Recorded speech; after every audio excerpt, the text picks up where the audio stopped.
Do you ever have one of those games that just bugs you? Like it has infinite potential, and yet the developers only decide to stick with the lackluster first attempt they have.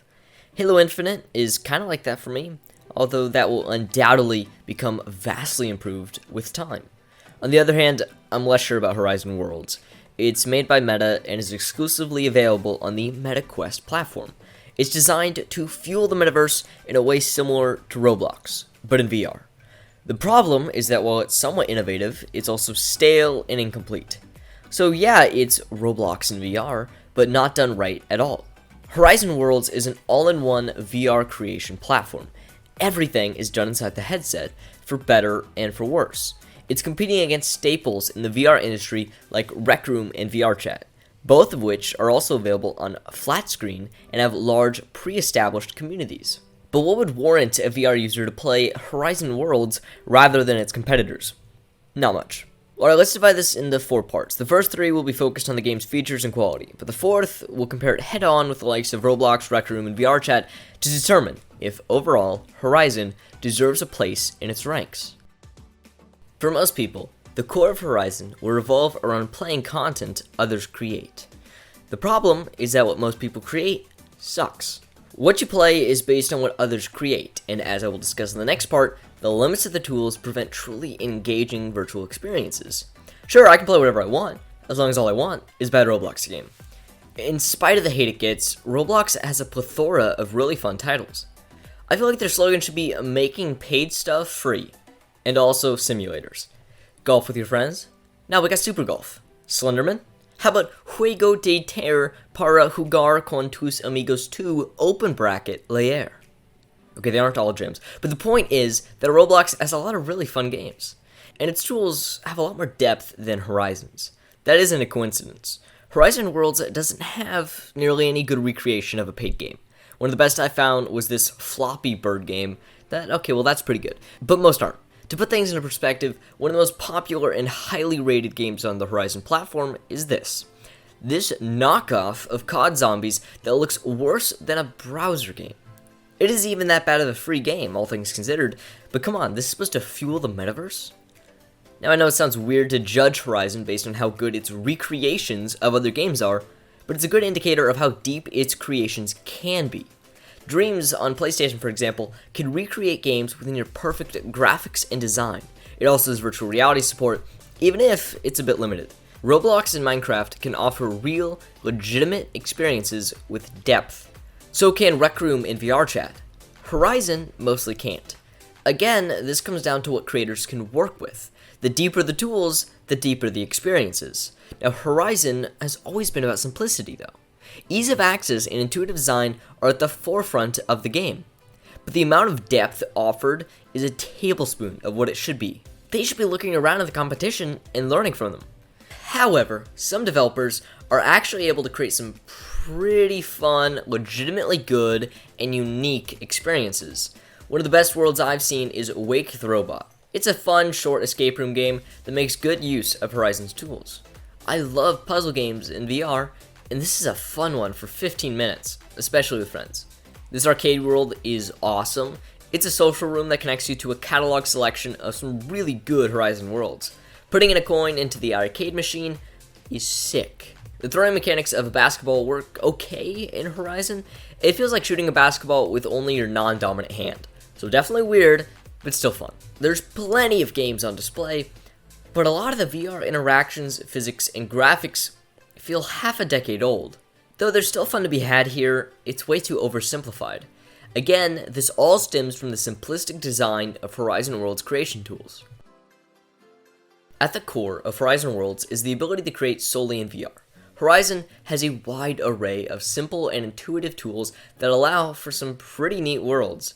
It uses a preset of blocks, sound effects, scripts, and environments to allow just about anyone to create a virtual world. And it works. It works pretty good. I can hop in with a couple of friends, place a bunch of blocks, and create a fun hide-and-seek game within a few minutes. But the very notion that users can create whatever they imagine within only a VR headset is wildly exaggerated.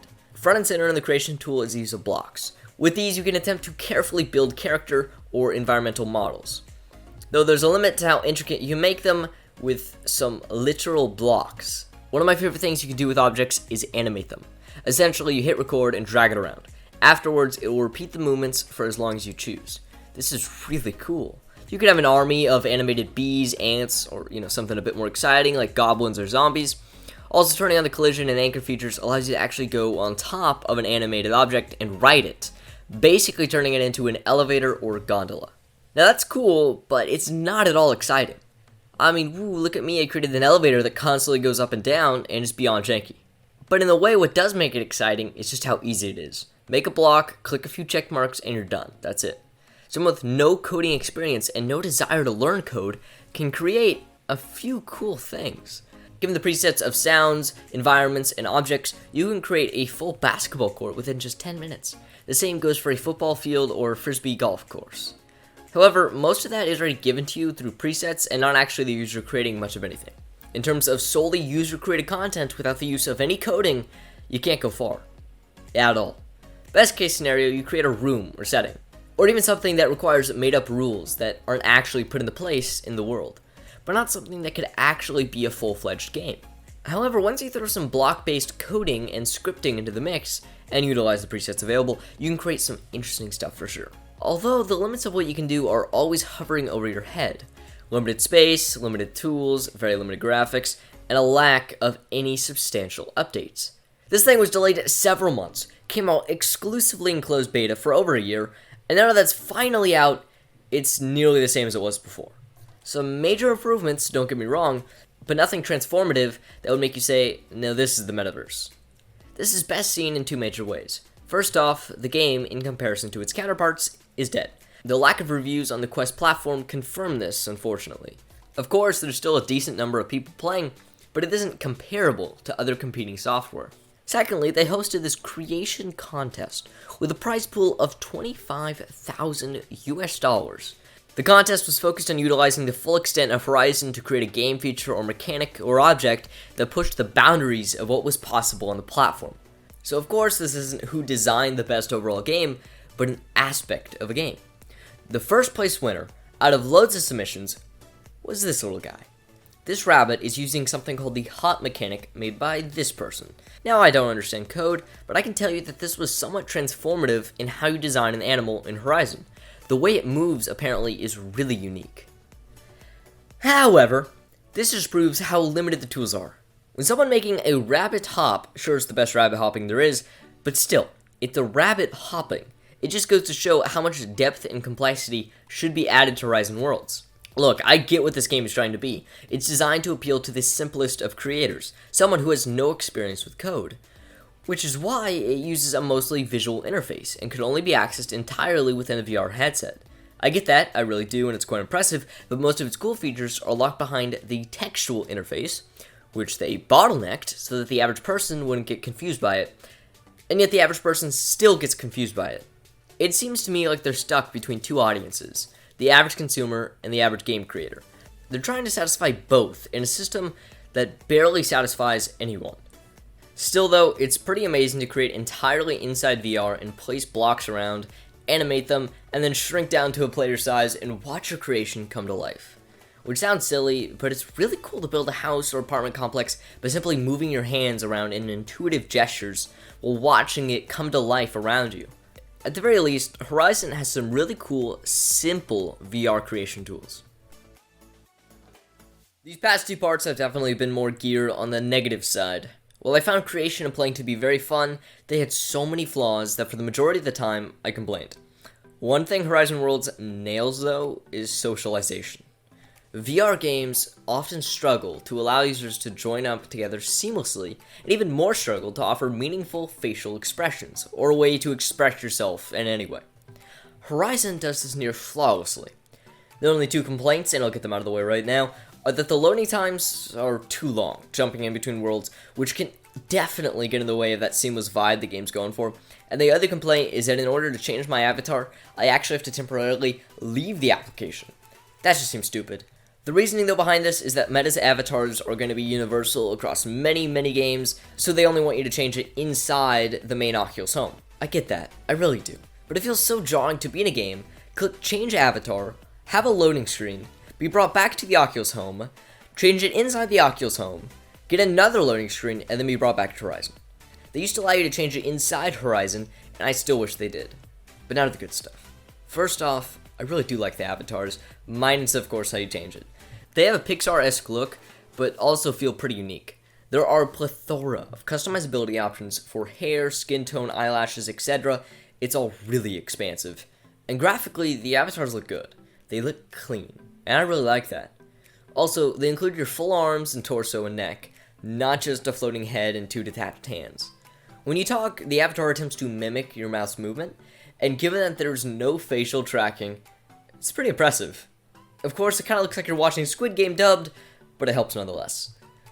This all adds a new sense of expression, but what helps the most is your hands. If you make a thumbs up, your face looks happy, or in my case, like a psycho. The same goes for thumbs down. Throwing your hands up also launches confetti, so that's pretty cool.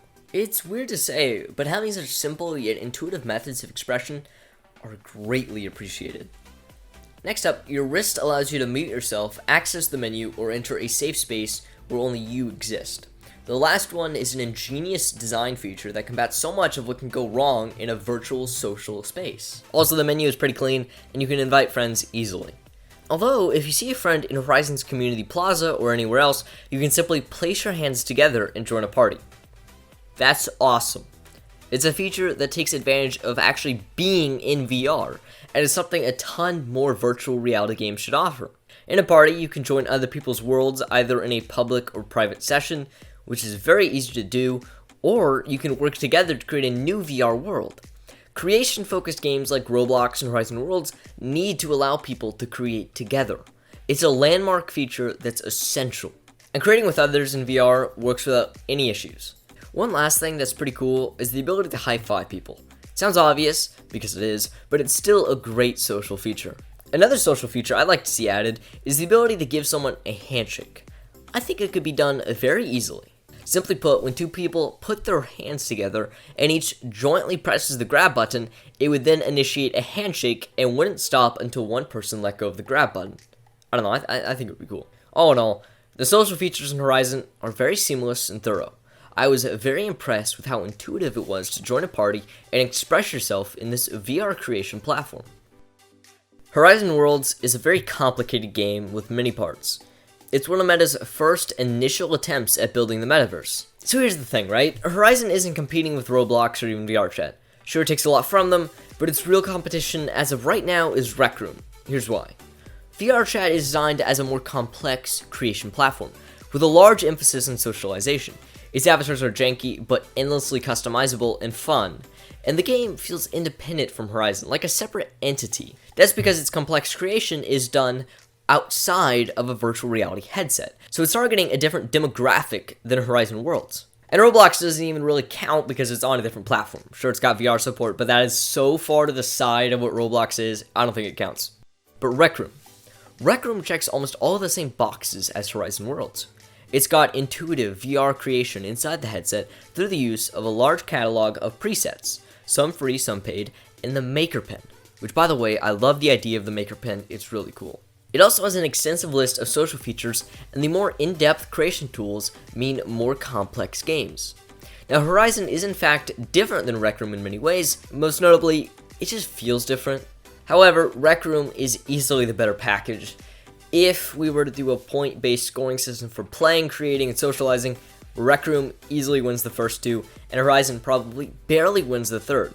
Rec Room has had years on the market and is simply the better game as of right now, with tons of more worlds. Now that doesn't mean Horizon Worlds doesn't offer unique value, but it does mean that this game needs to improve. So I've been a bit all over this place about this game, so let me just be clear. Horizon Worlds is fun, and it can be another blast with friends, but it has so many flaws, and so much potential that it just bugs me that Meta hasn't spent as much time improving it. As of right now, it just doesn't stack up to the competition, and yet it feels like it's on the cusp of surpassing everyone, if it was improved. It could become a sort of Roblox in VR, but as of right now, it's a knee-deep silhouette that begs for updates.